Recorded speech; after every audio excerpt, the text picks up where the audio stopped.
दूसरा अक्षय शक्ति संसाधन जैसे प्रवाही जल, पवन लहरें, सौर शक्ति आदि। संरचनात्मक गुणों के आधार पर ऊर्जा के दो स्रोत होते हैं, जैविक ऊर्जा स्रोत तथा अजैविक ऊर्जा स्रोत। मानव संसाधन प्रणाली में शक्ति को जैविक तथा जल शक्ति, पवन शक्ति और सौर शक्ति तथा ईंधन शक्ति, खनिज ऊर्जा आदि को अजैविक शक्ति स्रोत के अंतर्गत रखा गया है। जैसे अजैविक शक्ति जो निर्मित से प्राप्त होता है, निर्जीव से पवन हो गया, हवा हो गया, जल हो गया, ये सब निर्जीव चीज़ है, उससे जो स्रोत ऊर्जा का स्रोत है उसे अजैविक स्रोत कहते हैं।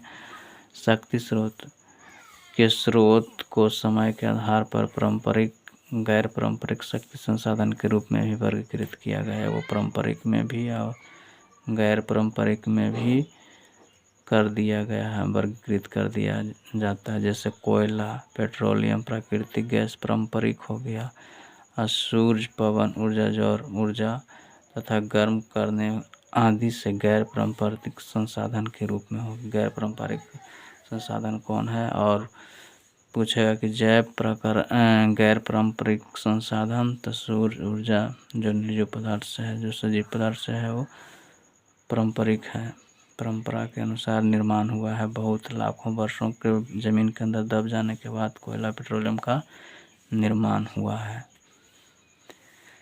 आधुनिक काल में शक्ति के प्रमुख स्रोतों के कोयला, पेट्रोलियम, प्राकृतिक गैस, प्रवाहित जल एवं आणविक खनिज के अध्ययन के साथ साथ और शक्ति, पवन शक्ति, ज्वारीय शक्ति, तापीय शक्ति, जैव शक्ति अध्ययन अवश्य हो गया है,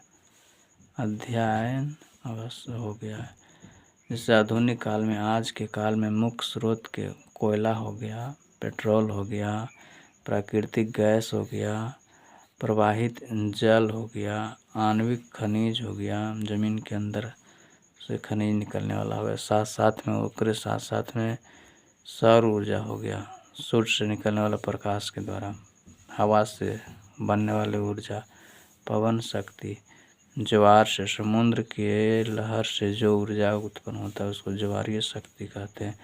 भूतापीय, जो पहाड़ के ताप से जो शक्ति उत्पन्न होता है, जो ऊर्जा उत्पन्न होता है, उसे भूतापीय शक्ति ऊर्जा कहते हैं। जैव शक्ति, जो जीवों से ऊर्जा उत्पन्न होता है, जैव शक्ति कहलाता है, अध्ययन हो गया है। पारंपरिक ऊर्जा स्रोत किसे कहते हैं? तो कोयला, पेट्रोलियम, प्राकृतिक गैस जैसे खनिज, ईंधन जो जीवाश्म ईंधन के नाम से भी जाने जाते हैं, और जीवाश्म ईंधन को पारंपरिक ऊर्जा कहते हैं। ये पारंपरिक शक्ति संसाधन है तथा ये समाप्त संसाधन है। यह समाप्त योग यानी यह कुछ समय के बाद संसाधन है जो समाप्त हो जा सकता है। इसका भंडार नियमित रूप से है, मतलब कुछ ही दिन तक चल सकता है, लिमिट में है, भंडार इसका लिमिट में है, इसलिए यह संसाधन समाप्त हो सकता है, पारंपरिक संसाधन समाप्त हो सकता है।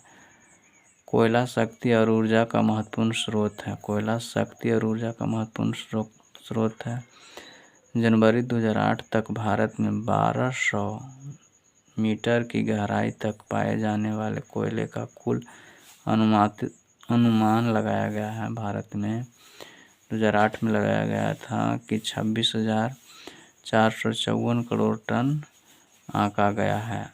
2007 से 8 में कोयले का कुल उत्पादन 456.373 मिलियन टन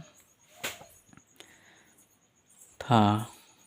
भूगर्भिक दृष्टि से भारत के समाप्त कोयला भंडार को 2 प्रमुख भागों में बांटा जा सकता है।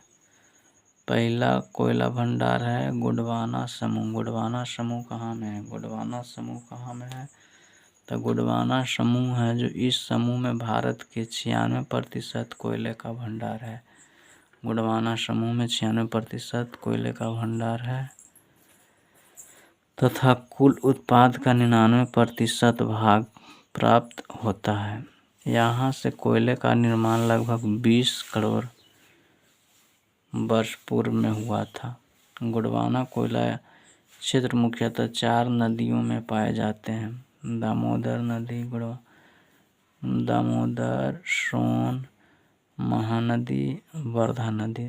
दामोदर, सोन, वर्धा नदी 4 नदी में गोंडवाना समूह का कोयला पाया जाता है। यहाँ 20 करोड़ पहले कोयला का निर्माण हुआ था और ये याद रखना है 96% गोंडवाना क्षेत्र में कोयला है।